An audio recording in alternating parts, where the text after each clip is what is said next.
Instant décryptage sur Diaspora FM 102.3 Eden Télévision, c'est l'heure des bilans, 3 ans.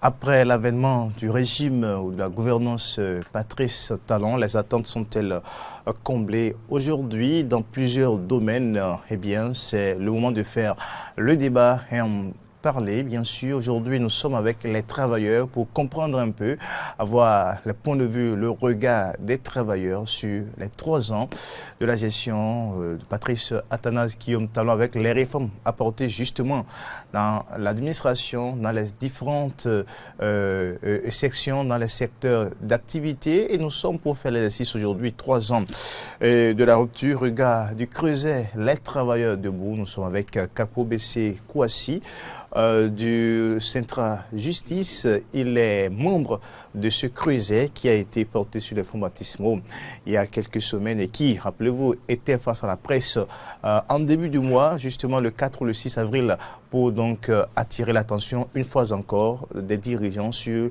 la plateforme revendicative des travailleurs. Nous aurons le temps de parler également de ce Creuset et surtout de cette plateforme. Mais en attendant, avant de démarrer, justement, l'invité aura l'occasion, l'opportunité d'apporter sa lecture à propos de la situation socio-politique marquée par les élections en cours, le processus électoral sans l'opposition et d'autres blocs soutenants.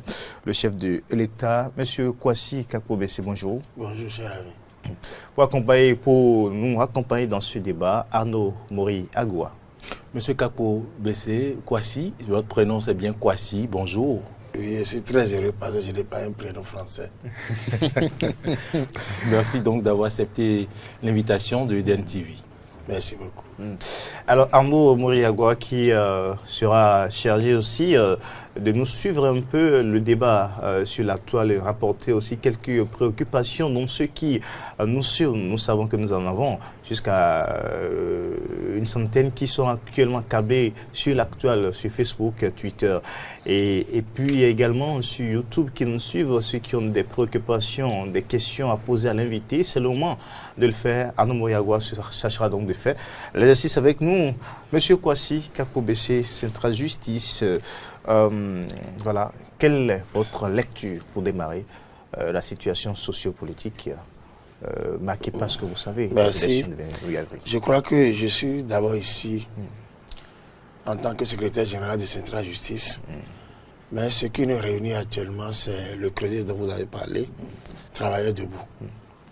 Travailleurs debout, et ne date pas d'aujourd'hui, c'est depuis 2016 que nous avons déjà vu les signaux au rouge. Et nous étions dans les préparatifs. Et c'est seulement en 2019 que nous avons compris que si on ne fait rien maintenant, ça serait trop tard. Mais pourquoi vous disiez que depuis 2016, vous voyez les signaux rouges? Puisqu'en 2016, vous savez que nous sommes des syndicalistes avertis.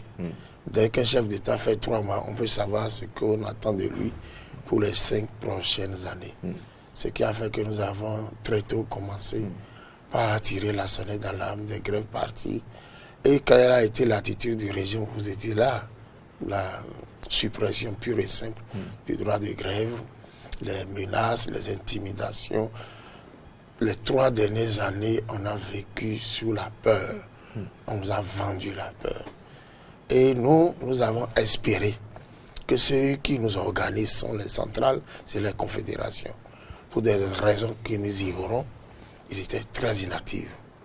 De telle sorte que nous avons dit, c'est ceux-là qui sont chargés de discuter de certains points de revendication avec le gouvernement sont divisés entre eux-mêmes. Au moment où une centrale dit, nous allons faire des sittings, nous allons marcher, nous irons en grève, il y a d'autres qui disent, eux, ils soutiennent le gouvernement. Alors que s'il n'y a pas de syndicats à la base, il n'y a pas de centrale, il n'y a pas de confédération. Donc nous avons observé la situation depuis 2016, les démarches que nous avons effectuées en direction d'autres organisations syndicales, que ce soit dans l'administration publique, les sociétés et offices d'État, ont finalement abouti à ce que nous avons fait la dernière fois au CODIAM pour notre sortie officielle. Nous avons mis en garde le gouvernement, nous avons sorti des points de revendication et nous avons donné un délai de 15 jours. Je voudrais seulement inviter le gouvernement à nous prendre au sérieux.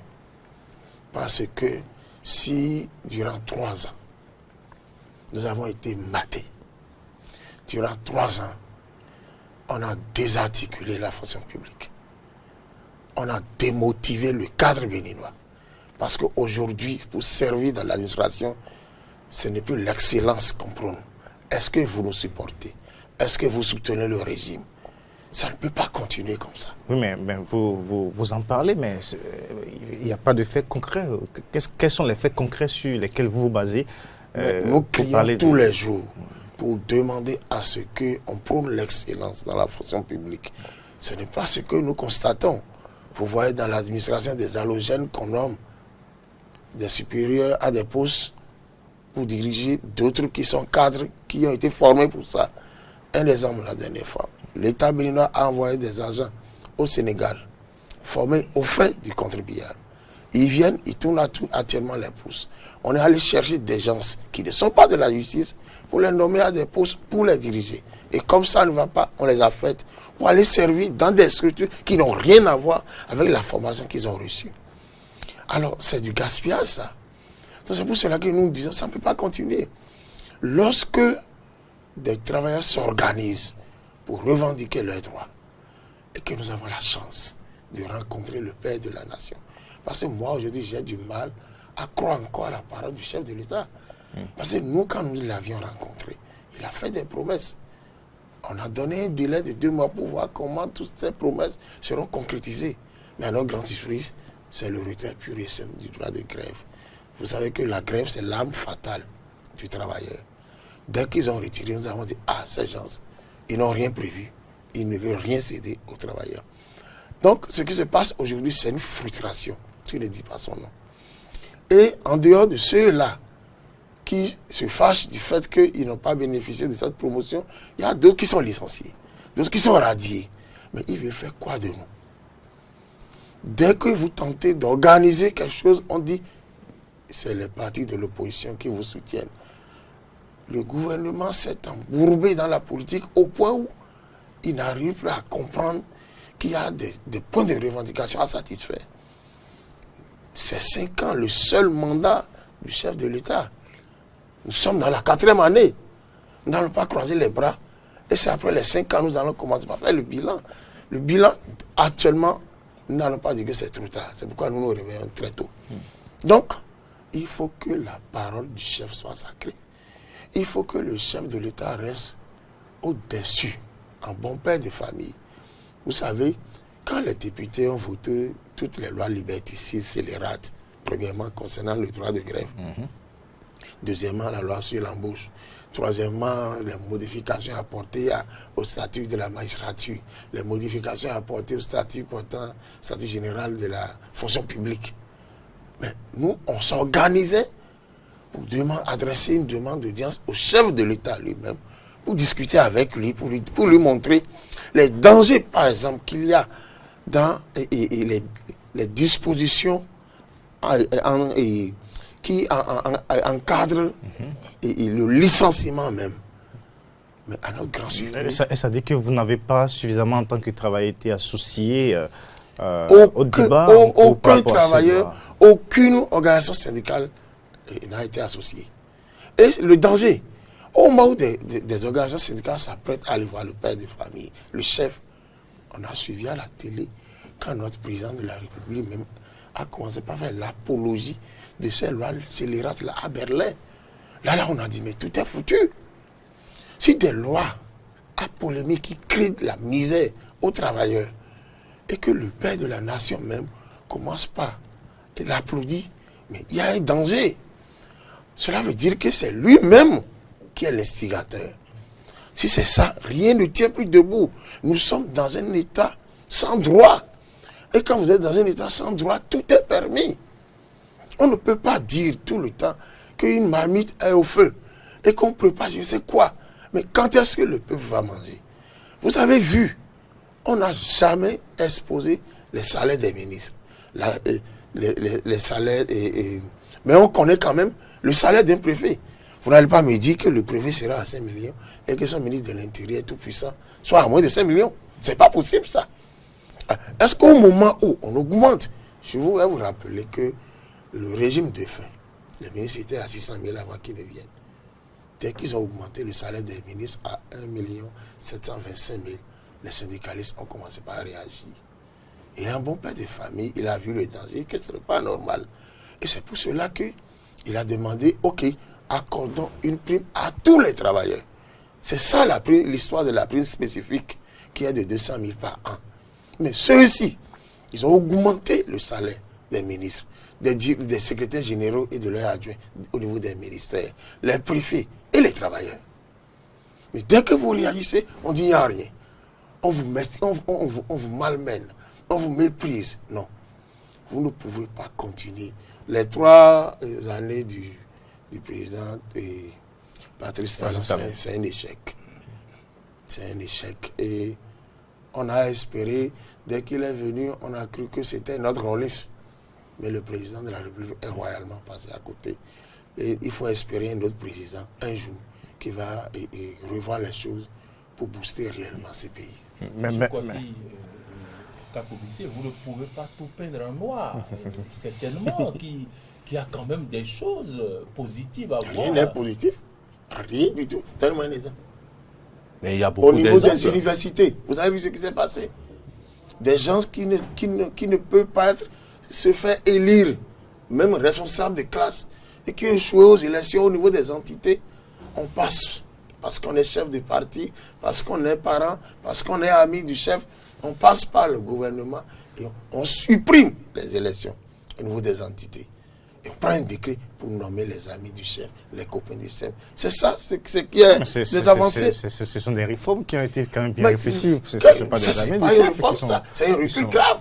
Ça dit, avant d'être juriste, il faut être historien. Lorsque vous prenez même quand vous voulez diriger un pays, vous devez avoir des gens autour de vous qui vous renseignent sur l'histoire de chaque texte. Même si c'est un décret, il faut savoir, il faut demander comment on est abouti, on a finalement réussi à avoir un texte. Si le chef de l'État se rapprochait de ceux qui ont eu ce décret-là, comment on est arrivé à obliger au niveau de nos entités à organiser des élections? Il ne devait pas supprimer ça. Parce que ce n'est un régime ne s'est pas levé un jour et a dit, bon allez, commencez pas à faire les élections. Non, c'est sur des grèves, des arrestations, des gens sont allés en prison. Mais se lever un jour et dire, il faut, il ne commençait pas à nommer. Non, c'est un recul grave. Et moi je crois que le Bénin est déjà dans le rouge, nous sommes dans le décor. Notre démocratie est à terre. Ça dit, le Bénin, la destination Bénin aujourd'hui n'est plus vendue. Et il faut que l'esprit de sagesse habite rapidement le chef de l'État pour que les uns qui lui restent, s'il peut encore sauver quelque chose, sinon il va partir par la petite porte. Ce que je ne lui souhaite pas. Mais revenons justement aux préoccupations des travailleurs. Est-ce qu'aujourd'hui, vous en parlez tout à l'heure, vous évoquiez certains, vous étiez en train de peindre un peu en noir ce qui a été fait au niveau de l'administration. Mais est-ce qu'aujourd'hui, la frustration ne vient peut-être pas du fait que, entre-temps, il y avait beaucoup de laisser-aller dans l'administration. Il y avait des primes un peu plus fantaisistes ou autres, des traitements un peu plus faramineux et autres, et qu'entre-temps, il y a eu des suppressions des primes ici. Est-ce que c'est parce que justement, les réformes apportées n'arrangeraient peut-être pas les travailleurs que vous tenez ce discours? Moi, je vais vous dire que le chaos que traverse ce pays, les travailleurs ne sont pas responsables de cela. Ce ne sont pas les travailleurs qui ont bouffé les milliards de l'eau.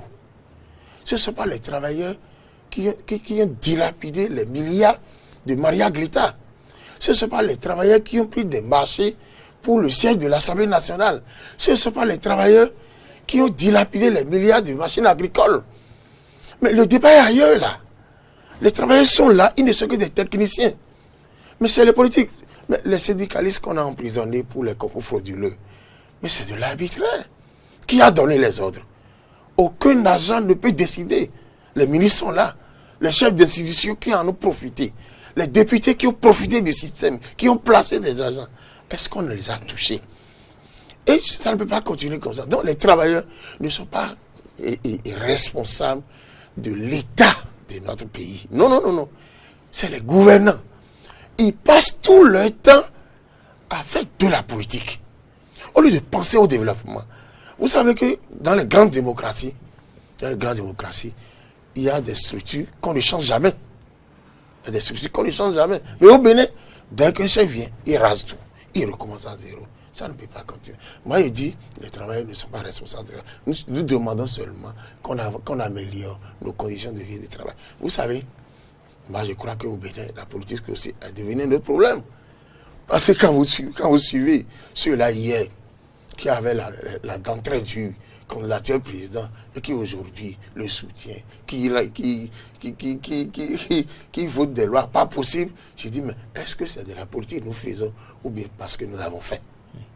Donc les travailleurs n'attendent qu'on satisfasse à leurs revendications. Un point bas, ce n'est pas nous. Combien nous payons les travailleurs? Mais les milliards qui sont dilapidés. Et je vais vous donner un exemple. Lorsque, dans le cas des élections, on a demandé aux partis politiques de payer 200 et quelques millions pour aller aux élections législatives. Mais c'est dangereux, ça. Ce qu'on déplorait, il ne faudrait pas que l'argent vienne en politique. Ce qui se passait, si vous n'avez pas l'argent, vous ne pouvez pas faire de la politique. Quelqu'un qui a quelques millions, il ne commence pas à offrir des tables-bancs, des dons par-ci, des dons par-là. Subitement, il crée un parti, il se fait élire député. Donc si vous n'avez pas l'argent, vous ne pouvez pas faire de la politique, vous ne pouvez pas être député au Bénin. Et nous, on a cru que dès que le chef d'État serait là, il va mettre fin à cela. Mais au contraire, il a enfoncé le clou. Il a aggravé la situation. Les gens vont trouver 200 et quelques millions pour payer pour un parti. Mais lorsque vous le faites, ceux qui vont à l'Assemblée, ils passent tout le temps à faire du chantage. Ils veulent prendre de l'argent avant de voter une loi. Ils veulent gagner des marchés. Des marchés sont là, des députés n'ont jamais exécuté. Et ils ont pris l'argent. Pourquoi? Parce qu'ils ont dépensé une fortune pour se retrouver là-bas. Ils cherchent à rentrer en possession de ce qu'ils ont dépensé. Et nous, on avait cru qu'un instant, M. Patrice Talon, dès qu'il est venu, il va mettre fin à cela. On pourrait faire comme le Sénégal, qui ne passe pas les signatures. Simplement, vous devez recueillir un nombre de signatures et vous réglez le problème. Au lieu d'aller et augmenter de façon vertigineuse la caution à payer. Et pour les présidentielles, j'espère qu'ils vont demander encore des milliards. Cela veut dire qu'on met toujours l'argent en jeu. Et quand vous tombez aujourd'hui, ne regardez pas là où vous êtes tombé. Revenez en arrière pour voir là où vous avez hérité une pierre. L'argent en politique ne date pas de maintenant. C'est la conséquence du régime militaro-marxisme-léninisme de Mathieu Kérékou, qui a affamé le peuple. Et dès 1990, la conférence nationale est arrivée. Les partis qui ont émergé ont péché. C'est eux qui ont mis l'argent dans la politique. C'est depuis 1990 que les gens ont mis l'argent en politique. Et nous, on croyait que l'arrivée de M. Patrice Talon, qui a dit je ferai un seul mandat, on a dit il va régler les problèmes. Mais il a aggravé encore la situation. Si les gens doivent payer une caution de 200 millions, il leur faut encore de l'argent pour battre campagne. Et vous savez que les gens ont fait. Vous savez que si un parti politique donnait 1000 francs à chaque Béninois, à 1 million de Béninois, ça fait 1 milliard. Ça fait 1 milliard seulement pour s'il doit donner de l'argent, parce que c'est l'argent que les gens distribuent. Donc moi je crois que on doit revoir la loi électorale. Mais justement par rapport à cela, à ces lois qui ont été votées, par rapport aux cautions à verser et autres, mais vous toisez le chef de l'État, mais pourtant ce sont des députés à l'Assemblée qui l'ont voté, ces lois. Nous on a l'habitude d'accuser les députés. À la 7e législature. Nous on a l'habitude d'accuser les députés. Mais du moment où des députés ont voté des lois scélérates, des lois qui nous créent tous les problèmes, et que curieusement, le chef de l'État même défend cette loi-là dans une salle où c'est les décideurs de ce monde. Vous savez que dans la salle, il y avait le président sud-africain, Cyril Ramaphosa, qui est sénégalais pontin. C'est trop dangereux pour notre image. Que le Bénin, qui est un pays de démocratie, qu'un président débat et qui dise, dans mon pays, il n'y a plus de droit de grève. Dans mon pays, vous pouvez licencier quelqu'un et comment on appelle, la sanction, c'est le paiement d'une indemnité qui est plafonné à 9 mois. Cela veut dire quoi? Si vous portez l'affaire devant un juge, le juge aussi c'est un homme. Si votre nom de famille rappelle un mauvais souvenir à ce juge, il vous plafonne à 3 mois. Cette loi-là, c'est une loi dangereuse.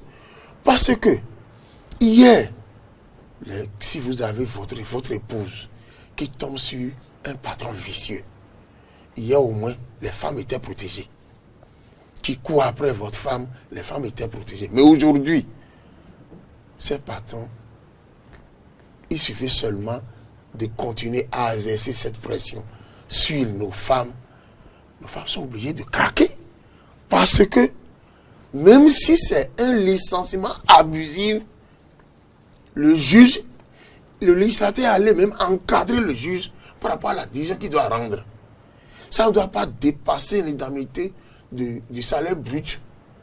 Ça ne doit pas dépasser 9 mois. Cela veut dire quoi? Et on ne donne même pas la possibilité à celui qui est licencié, à celui qui est devant le juge, et que le juge même a constaté que c'est un licenciement abusif, on ne donne même plus la possibilité à l'agent de revenir encore dans son service. Il est renvoyé. Un point, c'est tout. Cette loi n'existe seulement dans un seul pays au monde, c'est le Bénin. Nulle part. On a fouillé partout. Cette loi n'existe nulle part au monde. Et des députés ont voté ça. Et c'est ces mêmes députés qui soutiennent le chef de l'État. Ce sont ces mêmes députés qui se sont éparpillés en 2 blocs, qui veulent revenir.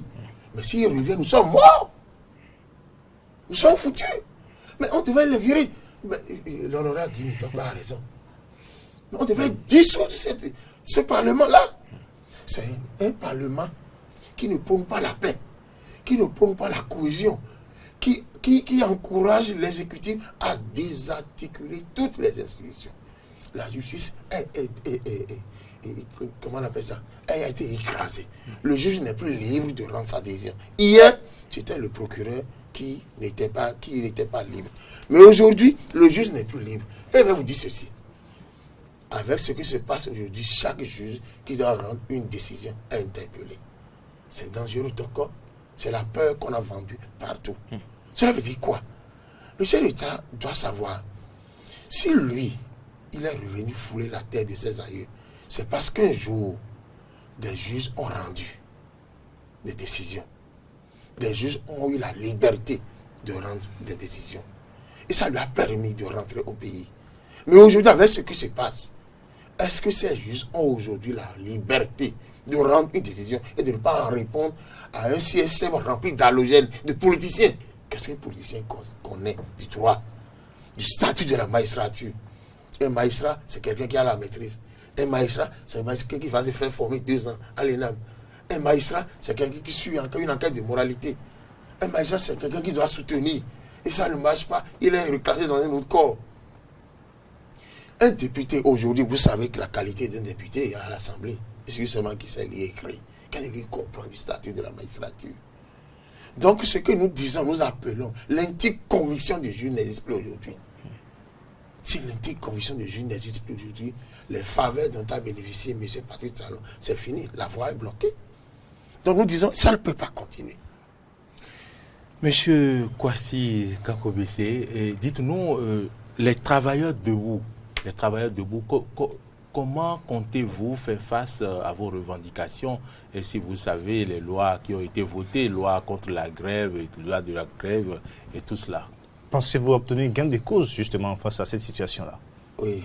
D'abord, avant de commencer un combat, il faut y croire. Si vous ne croyez pas, c'est que vous avez déjà échoué. Nous avons des armes nécessaires. Même si on doit rester dans la légalité, même si on doit respecter les tests scélérates qu'ils ont votés à travers 1 jour de grève, 10 jours de grève par an. Non, vous savez, les marches, les sittings font plus de mauvaise publicité à tout régime au monde. Donc, nous avons donné un délai de 15 jours. Nous avons programmé des manifestations d'envergure. Ce sont des manifestations que nous allons programmer au niveau de certaines institutions. Parce qu'aucune armée au monde ne délivre sa stratégie pour que celui qui est en face puisse s'organiser. Donc, nous avons étalé les revendications qui concernent tout le monde, même jusqu'au secteur privé. Et nous attendons. Bientôt, nous allons faire déjà 7 jours. Et après les 15 jours, nous allons commencer. Parce que maintenant que ça passe ou ça casse. Oui, mais ça tombe quand même dans un mauvais moment, puisqu'il y a le processus électoral. C'est ce qu'on nous a toujours dit. En 2016, dès qu'on a commencé, on nous a dit non, c'est trop tôt. On a dit 2017, ils ont dit c'est trop tôt. En 2018, on dit non, c'est trop tôt. Le président même dit, la marmite est au feu, la marmite est au feu, la marmite est au feu. On dit c'est trop tôt. Mais on est en 2019. Mais on va faire ça quand? Si on ne le fait pas en 2019, en 2020, les gens vont dire non. Il y a les élections locales qui pointent à l'horizon. Je ne veux pas que... En 2021, ils vont dire bien entendu, mieux écouter peut-être si ça ne tombait pas dans la période électorale, puisque actuellement les politiciens sont sur le terrain politique carrément pour les élections. Est-ce que vous êtes sûr d'être quand même entendu Est-ce que vous êtes sûr qu'il y aura élection le 28? Oui, je ne suis pas assuré. Non, si on s'en tient simplement au processus en cours. Vous nous étonnez. Je sais que... Alors, pourquoi vous n'êtes pas sûr de... Voilà, pour moi, la dérive que nous observons ne peut pas aller jusqu'à exclure les partis de l'opposition pour les prochaines élections. Non. Mais c'est fait. Non. Le président de la République même, vous savez, c'est un monsieur qui a plusieurs ballons d'essai. Il est en train d'attendre pour voir si les Béninois vont avaler la couleuvre. Donc lui-même, il sait que bientôt, qu'il va revoir les choses. Il n'y a pas d'élection le 28 sans l'opposition. Parce que la population a été matraquée, matée, déguerpie, cassée. Vous savez, dans les autres pays, quand on parle de déguerpissement, c'est un programme. C'est pour la bonne cause. Quand on parle de déguerpissement, c'est un programme. C'est un programme, le déguerpissement. Programme parce qu'on enlève les gens, on les réinstalle ailleurs. Mesures d'accompagnement. Parce que ceux que vous enlevez, c'est des Béninois. Ceux que vous enlevez, c'est des gens qui ont occupé des acteurs, qui payent des taxes à l'État. Donc si un jour vous voulez les enlever, on ne va pas les enlever comme s'ils étaient des gens que vous n'avez jamais vus, des gens qui ont occupé les places illégalement. Ils n'ont pas fait ça. Ils ont déguerpi des gens. Ils ont vendu la peur, intimidé. Et on a subi ça durant les 3 dernières années. Alors la sanction c'est quoi? C'est les élections législatives. Donc on ne peut pas, le peuple est resté silencieux. Parce que le peuple attendait... Le régime est en train d'échapper à cette sanction. Le peuple attendait les élections législatives pour sanctionner le régime. Et il ne peut pas interdire le peuple de sanctionner le régime. Jamais. Parce qu'on a croisé les bras parce qu'on attend le 28 avril. Et on dit que l'opposition n'ira pas. Alors, cela veut dire qu'on nous frappe et on nous empêche de couler des larmes. Non. Vous savez, l'âme attire la violence. Et personne n'a le monopole de la violence. L'arrogance qui caractérise ce régime-là, c'est de trop. Non, il faut qu'il ramène la balle à terre et comprendre qu'il ne peut pas croire qu'à tout moment, ils ont le monopole de la violence. Verbal ou tout, non. Vous voyez quand le chef d'État me lui parle, c'est dangereux. Vous allez faire quoi? Vous ne pourrez rien. On dit ça à des syndicalistes. Ce n'est pas bon. Dans des grandes démocraties, lorsqu'un président dit, moi je ne pense qu'à moi-même, le lendemain les gens marchent pour demander sa démission. Dans les grandes démocraties, il y a longtemps, on devait demander, exiger déjà la démission du chef de l'État pour certains propos qu'il tient. Donc moi je crois que la sagesse qu'il a habité, premièrement, en cherchant à discuter avec le président de l'ancien président de la République, Nicéphore Segolo, en cherchant à discuter avec les partis politiques, la sagesse qu'il a animée en renvoyant tout le monde à l'Assemblée nationale, je crois qu'il doit continuer. Il doit continuer pour trouver le consensus. Et ce qui hante le chef de l'État, c'est la révision de la Constitution. Moi, je vous dis, comme les pharaons le disaient, il m'a dit que le Cour a répété que ça soit écrit. Notre Constitution ne sera jamais révisée par Patrice Talon. Non. C'est un fétiche qui est là. C'est quand même de l'impression aujourd'hui. Non. La question se pose quand même. Aucune question ne se pose. C'est des hommes qui interprètent les lois à leur manière. Aucune question. Vous savez, j'ai dit, il faut être historien. Comment on est arrivé à cette constitution-là? Cette constitution qu'on a eu dans la douleur. Après 17 années de révolution. Des gens sont morts. Des gens ont coulé leur sang. Mais les réalités de 90 ne sont plus forcément aujourd'hui les mêmes. Si on veut réviser un tel outil, ce n'est pas dans la précipitation. Ce n'est pas comme une simple note de service. Ce n'est pas comme un décret. Non. C'est quand même la loi fondamentale d'un pays. Une large concertation. Normalement. Ce n'est pas le folklore qu'on a fait. On a réuni des gens, on leur a donné 10 millions, c'est fini. Ceux-là, vous les interpellez aujourd'hui. La commission Djogbin. Ceux-là vous disent aujourd'hui, ce n'est pas le texte qu'ils ont déposé. C'était un similaire ils ont utilisé les gens, après ils ont déposé une autre qui n'a rien à voir. D'abord, même quand moi j'ai lu le texte qui a été déposé, ça insulte même l'histoire de notre pays. Le pays ne mérite pas, après cette constitution, la constitution qui doit venir devait l'améliorer. Mais ce qu'on a proposé, c'est une insulte à notre démocratie. C'est à croire que on est dans la cour du roi Péto là. Qu'est-ce qu'il fait dire ça? Quels sont les éléments? J'ai lu. Un débat dépassé. J'ai lu la constitution. Ce qu'on a proposé, il dit ça ne peut pas passer.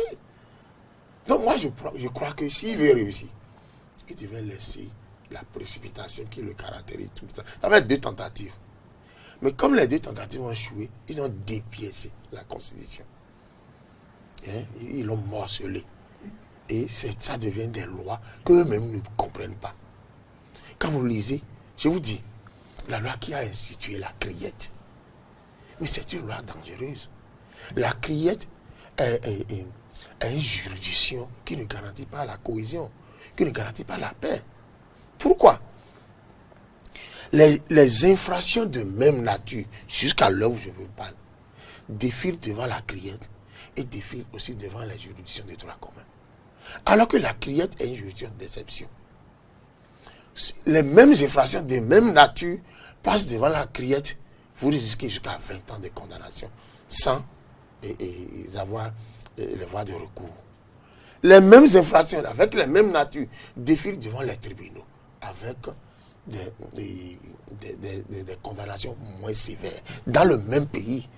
C'est une juridiction polémique. En lieu de la supprimer, il vaut mieux revoir la loi et préciser quel type d'infraction économique. Parce que quand vous parlez d'infraction économique, même escroquerie en tontine, c'est une infraction économique. La preuve, quand le procureur spécial Tobono est allé au niveau du péage des Paix, quand il a constaté une malversation financière de 300 francs, il a déféré les gens devant la criette, 300 francs. Alors que ne me dites pas que des infractions de cette même nature-là ne défilent pas devant le tribunal de Kandi, Nati Tengu, Djougou Savalou. Alors si c'est comme ça, ce n'est plus une juridiction d'exception. C'est une juridiction dangereuse pour la nation. Ça va opposer une population contre l'autre. C'est pour cela qu'il faut revoir. Ça ne peut pas continuer. Nous savons très bien que la criette est là pour s'occuper des opposants qui veulent s'en prendre au pouvoir. Et c'est ce qui est mauvais. Des gens... Mais c'est pour tous ceux qui se sont, retrouvés dans les dossiers de crimes économiques. Pourquoi vous l'affirmez ainsi tel que le chef de l'État a repris, tel que la criette a repris certaines infractions et a déféré ça à une audience solennelle, je veux croire que le dossier de PPA2, quand on envoie ça devant la criette, c'est des milliards. Ce dossier est déclaré non-lieu. Non, justement. Vous savez qu'il y a des dossiers qui ont été bouclés par un tribunal qui est déféré encore. Qui est déféré encore devant la criette. Et quand vous prenez le dossier PPA2, c'est seulement une partie qui est déclarée non-lieu. C'est seulement une partie. Donc moi, je crois que le chef de l'État doit chercher à demander à la criette de voir quand même ce qui se passe. Ce qui s'est passé dans les machines agricoles. Le chef d'État doit dire, mais les plus de 40 milliards qu'on a bousillés à Maria Gleta, c'est devenu quoi? Le chef d'État doit dire, ceux qui ont dilapidé les 14 milliards du siège de l'Assemblée nationale, qui est devenu une honte, et l'exemple même de la manière dont les gens dilapident les sous, le chef d'État doit dire, mais la criette, occupez-vous-en. C'est tellement que la criette a son chronogramme bien établi par rapport à ces dossiers. Non. C'est parce que ceux-là, du moment où vous êtes là, vous dites talon est bon, talon 10 ans, talon 20 ans, vous êtes intouchable. Ah non, pas talon 20 ans. C'est ça. Talon 10 ans, peut-être constitutionnellement, si il arrivait à se faire élire. Vous savez qu'il y a un député qui a dit talon fera 5 ans, après il fera 7 ans. Je dis, j'adresse ce message à ces députés, que ça soit écrit. Talon ne fera pas plus d'une journée après les 5 ans. Non, c'était une erreur de la part de ce député. Ah, ok. On croit bien que c'était une erreur. On a une question de Rosemonde Kachi et qui nous suit en direct sur la plateforme YouTube. Et donc, elle demande à M. Kwasi Kakobese si le Creuset travaille debout n'est-il pas venu trop tard dans un monde trop vieux? Non, en réalité, je vous ai expliqué le contexte. Vous savez que tel que c'est organisé au Bénin, vous voyez en même temps les centrales et confédérations. Il y a certains points de revendication. Lorsque c'est commun à toute l'administration, c'est seulement les centrales et confédérations qui discutent avec le gouvernement. Et lorsque ces centrales sont en difficulté, ils organisent la base. On a constaté que plusieurs tentatives pour les remobiliser, pour qu'ils prennent leur initiative, ça n'a pas marché. Donc, même si certaines personnes trouvent qu'aujourd'hui c'est trop tard, n'allons pas quand même dire que c'est trop tard et laisser tout s'écrouler autour de nous. Il faut sauver encore ce qu'on peut sauver. C'est pour cela que nous, on a dit, il faut aller. Et nous sommes allés pour de bon. Hein. Mais vous allez voir après les 15 jours. C'est peut-être pas forcément l'impression que nous, observateurs du dehors, nous avons au niveau des syndicats centrales, on sait quand même, on les voit quand même. Non, quelle centrale vous voyez? Quelle centrale? Vous voyez, certaines centrales s'étaient réunies pour demander à ce qu'on respecte la loi dans le cas des élections. C'est le rôle des centrales. On dit les travailleurs ont fait. Notre problème, les centrales doivent dire, aujourd'hui là, est-ce qu'une centrale peut déposer une motion de grève lorsqu'on lui a arraché l'arme ultime? Qu'est-ce qu'ils ont fait? Rien. Rien. On a d'abord arraché le droit de grève au niveau des 3 secteurs. Et la sécurité, la santé et la justice. Certaines centrales s'étaient amusées à dire, non, on ne peut pas oser venir dans l'enseignement, c'est seulement la justice qui peut faire ça. Mais quand il est venu dans l'enseignement, ils ont fait quoi? Cela veut dire qu'ils sont spectateurs. Mais nous sommes venus, mais nous ne voulons pas être spectateurs. Nous voulons des réponses à tous les points que nous avons posés. Et je voudrais inviter le chef d'État à arrêter de croire que dès qu'un travailleur commence par dire j'ai faim, c'est toujours l'opposition qui est derrière. Non. Nous ne fonctionnons pas comme le gouvernement. Actuellement, nous fonctionnons sur la base des problèmes que chacun, ça ne va pas. Ça ne va pas. Vous parlez, nous ne sommes plus les partenaires sociaux parce que les syndicats n'existent plus. Vous parlez, on ne vous écoute pas. Vous réunissez pour faire des mutations, ils ne respectent rien.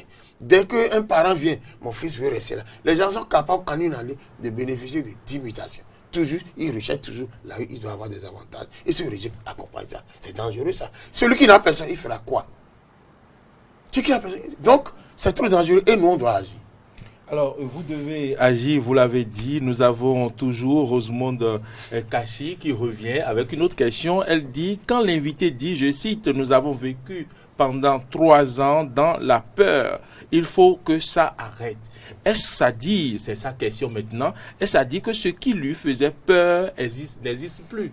Elle demande, est-ce que ce qui vous faisait peur et vous avez vécu 3 ans dans la peur n'existe plus? Non, j'ai dit, le régime a vendu la peur. Est-ce que vous voyez? Le régime a vendu la peur. Le régime a vendu la peur. Par exemple, quand il prend le ministère de la Santé, on l'a supprimé carrément, le droit de grève. Est-ce que vous voyez? Dès que vous appelez aujourd'hui les syndicalistes du ministère de la Santé, ils se disent, on a peur de licenciement, on a peur d'être radié. C'est là la peur en réalité. Lorsque vous réagissez, les intimidations, c'est ça la peur.